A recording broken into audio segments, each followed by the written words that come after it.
Tom Wheeler's morning started like any other, with black coffee and the lowing of cattle, until he opened his mailbox and found a letter that made his blood boil.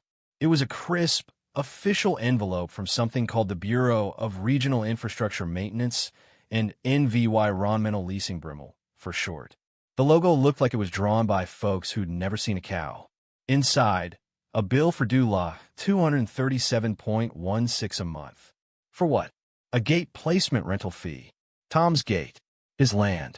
His sweat-soaked, cedar plank gate, built with his own hands 20 years ago after a twister tour through his ranch. He stood on his porch, coffee going cold, reading the words again, half expecting them to vanish like a bad dream.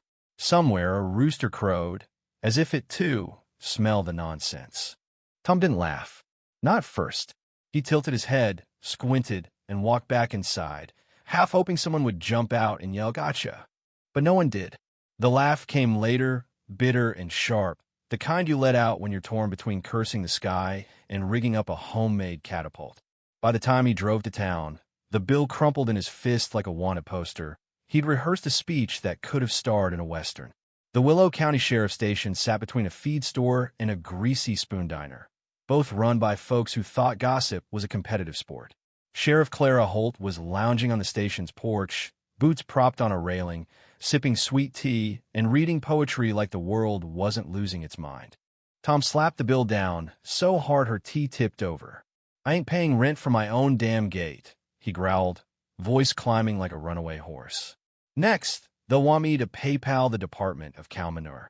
Clara scanned the paper, chuckled, then coughed from laughing too hard. She grabbed a letter opener shaped like a six-shooter and sliced the bill clean in half. "Well," she drawled, "that's one way to trim your budget." Tom wasn't amused. "They'll be charging me for walking on my own dirt next," he said. Clara frowned at the fine print. "Who's this Brimmel outfit?"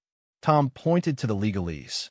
Some obscure arm of the Department of Transportation, claiming his gate sat on a federal easement because the road beside it was a cattle trail in 1889.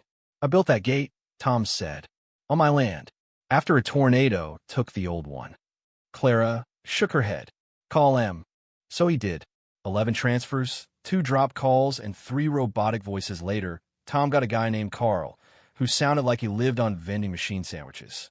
Carl was polite in that soul-crushing way bureaucrats are when they're no help at all. "Sir, the gate's on a federally monitored threshold," he explained like it was OBVYS. "Observed by drones since 2016. Standard policy." Tom's jaw dropped. "You're spying on my gate." "Not you, sir. Just the gate." "And charging rent for it?" "No, sir. We're leasing the land under it." "You could remove the gate to void the lease." "Remove his gate?" Tom hung up without a word, which for him was like spitting in someone's coffee. That night, he sat on his porch, staring at the gate. It was proud, a little crooked, with rusted latches and a sign he'd painted, "Keep out unless you've got pie." Now, it was federal property, apparently. The next morning, a black SUV appeared outside his fence, tinted windows, engine off, sitting like a vulture. Tom grabbed his shotgun, loaded with rock salt, and strolled over. The window cracked, revealing a suit with wire-rimmed glasses and a haircut allergic to dust. "Morning," the man said, slick as oil. "I'm with Talon Holdings, surveying possibilities." "You're on my land," Tom snapped. "Technically," the man replied, tapping a tablet, "you're on federally observed ground." Tom Scoot twisted. This wasn't just bureaucracy. Someone wanted something. By sunrise, the bill was the least of his worries. Fresh tire tracks scarred his gravel drive. Tom headed to the county records office, a musty hole between a DMV and a vape shop that reeked of fake fruit. The clerk, Lila, with her cactus collection and tired eyes, dug up his deed from 1985. There, buried in legal gibberish, was a clause. The access road was county-controlled, subject to federal reassessment. Lila sighed. Talon's been sniffing around, pushing for a toll road to Redstone. That clause is their crowbar. Tom's stomach nodded. Redstone was 40 miles east, and a road would carve through every ranch in its path, including his. He needed help. Sheriff Clara drove him to a trailer in the woods, home to Judge Amos Tate. retired but sharper than a barbed wire fence. Amos, in a bathrobe with a mug that read, "Justice served daily," read the deed and snorted. That clause was killed in '93, but the records never got updated. File an injunction, or make a spectacle. Clara grinned. I like spectacles. Tom's plans started brewing like a storm. Back home, a new sign greeted him. Notice of default. La 1,422.96.2. Gate impoundment in 7 days. He didn't tear it down. He called every rancher he knew. Some cursed, some laughed. One broke down Jeb Harper, who'd lost land to zoning tricks last year. Then Tom called his nephew, Ethan, an ex-Army tech. Bring the drones, Tom said. We're hunting. The next day, Tom stood by his gate, binoculars in hand, pretending to check his cows. Above, Ethan's drones buzzed, filming a crew in unmarked trucks, spraying orange boundary markers. One guy climbed Tom's fence to take a leak by his hay shed. Tom grinned like a wolf. By dusk, he had a documentary's worth of footage. Clara tipped off a reporter itching for scandal. 3 days before the gate's impoundment, Tom stood outside the Willow County Courthouse. Boots shined with bacon grease because shoe polish wasn't his style. The town square hummed with gossip. Inside, the courtroom's fan wobbled, but the air crackled with drama. Judge Amos, back from retirement, banged his gavel. Talon's lawyers, in matching suits, faced Tom, who had no attorney, just a thumb drive and a temper forged by Texas heat.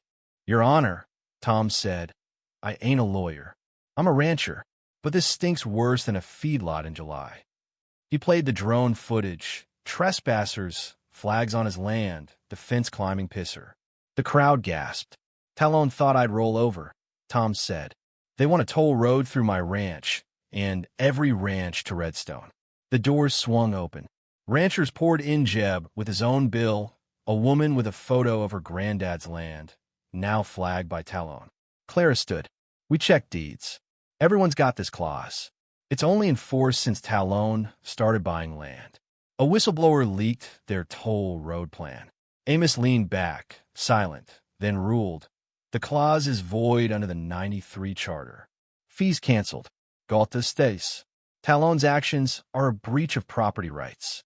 I'm ordering an investigation. 2 weeks later, Tom threw a barbecue. The gate gleamed, sporting a new plaque. This gate's paid for. Trespassers will be filmed and mocked. Clara brought tea. Amos demanded whiskey. Ethan flew drones for kicks. A refund check from Brimmel, due La 237.16, went on Tom's fridge, not for the cash, but for the win. The little guy didn't just serve VYV. He fought, and he won. What do you think? Should Tom have taken the fight further and sued Talon for damages? Or was SAVYing his gate enough? Can small-town folks ever win against big corporations? Or was this a fluke? Drop your thoughts below, hit that like button, and subscribe for more stories of regular people sticking it to the man.